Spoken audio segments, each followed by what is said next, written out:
Hello everyone, AG physics by N K channel पर आप सभी का आज के इस वीडियो में एक बार पुनः बहुत बहुत स्वागत है। 12th क्लास की जो एनसीईआरटी की फिजिक्स है उसका चैप्टर नंबर 1 हम पढ़ रहे हैं। इसके सभी टॉपिक्स के वीडियोस आप लोगों को प्लेलिस्ट के अंदर मिल जाएंगे। अब हम एग्जाम्पल सॉल्यूशन कर रहे हैं और ये सभी एग्जाम्पल एनसीईआरटी की बुक के हैं। बोर्ड परीक्षा में जो प्रश्न पूछे जाते हैं वो एनसीईआरटी की बुक के एग्जाम्पल और चैप्टर के पीछे के जो अनसोल्व्ड क्वेश्चन है उन्हीं में से ही न्यूमेरिकल आने की पूरी संभावना रहती है। एग्जाम्पल नंबर 5 हम पढ़ रहे हैं। इससे पहले के 4 एग्जाम्पल आप लोगों को प्लेलिस्ट में मिल जाएंगे। एग्जाम्पल नंबर 5 कह रहा है कि आपके पास कोई एक चालक गोला ए है और उसे आपने किसी आवेश से आवेशित कर रखा है। ना तो आवेश की वैल्यू दे रखी है और ना प्रकृति दे रखी है। उसके बाद में कह रहा है कि आपके पास एक दूसरा चालक गोला है जिसका नाम बी है और आपने इसको भी आवेशित कर रखा है।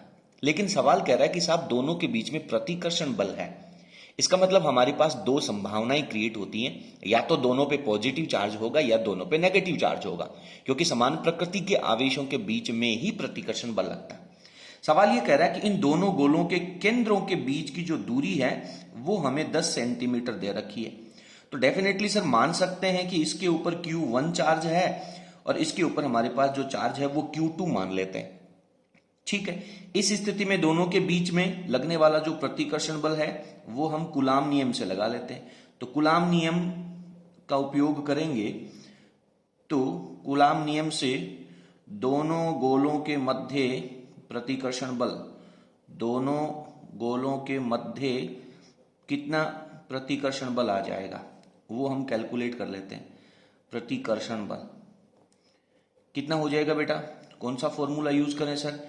F is equals to K, पहले गोले का आवेश Q1 दूसरे का आवेश Q2 अपॉन बीच की दूरी का स्क्वायर, और दूरी जो है उसको मैं R मान लेता हूं, R का स्क्वायर।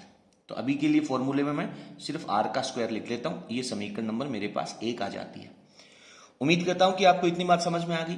अब सवाल ये कह रहा है कि आपको क्या करना है, ये जो गोला A है इस गोले के पास में आपको एक दूसरा गोला C स्पर्श करवाना है। ये A गोला है, ये C गोला है, दोनों का आकार एग्जैक्टली सेम है। और इसी तरह से ये जो B गोला है उसको आप एक दूसरे गोले से टच करेंगे, इसका नाम B था और ये नया गोला जो है वो D है।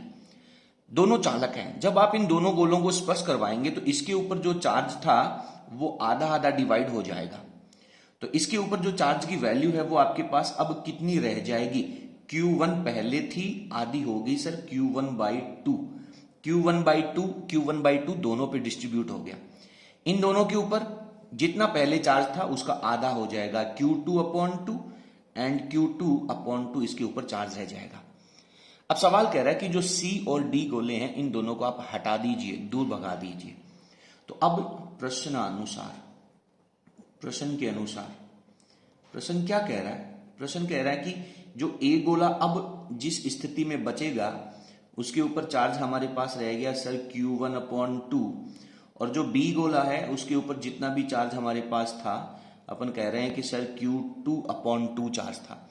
इन दोनों के केंद्रों के बीच की जो दूरी है वो अब 5 सेंटीमीटर कर दी जाती है। पहले कितनी थी? 10 सेंटीमीटर। अब कितनी कर दी जाती है? 5 सेंटीमीटर। तो इसका मतलब मैं क्या लिख दूं? R/2 लिख दूं। पहले जितना 10 था उसका आधा कर दिया ना यार, तो R का आधा कितना? 5 सेंटीमीटर ही तो होता है। तो इस स्थिति में इनके मध्य बल कितना लगेगा? गोलों के मध्य बल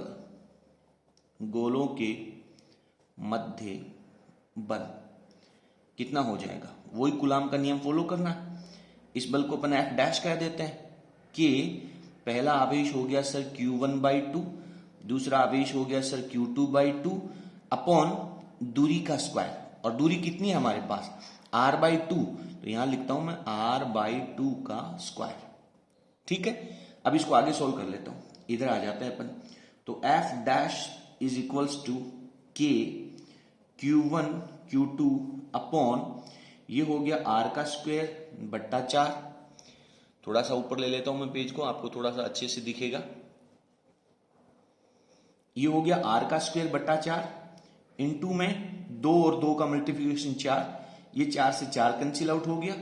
देन वैल्यू रहेगी sir K Q1 Q2 upon R का स्क्वायर, और जो कि किसके बराबर है? पहले वाला जो फोर्स था उसके बराबर है। अर्थात जब दोनों गोलों का आवेश आधा कर दिया जाए, दोनों गोलों के बीच की दूरी आधी कर दी जाए, तो हमारे पास जो बल है वो पहले वाले बल के समान ही रहता है। F dash is equals to F। Clear है?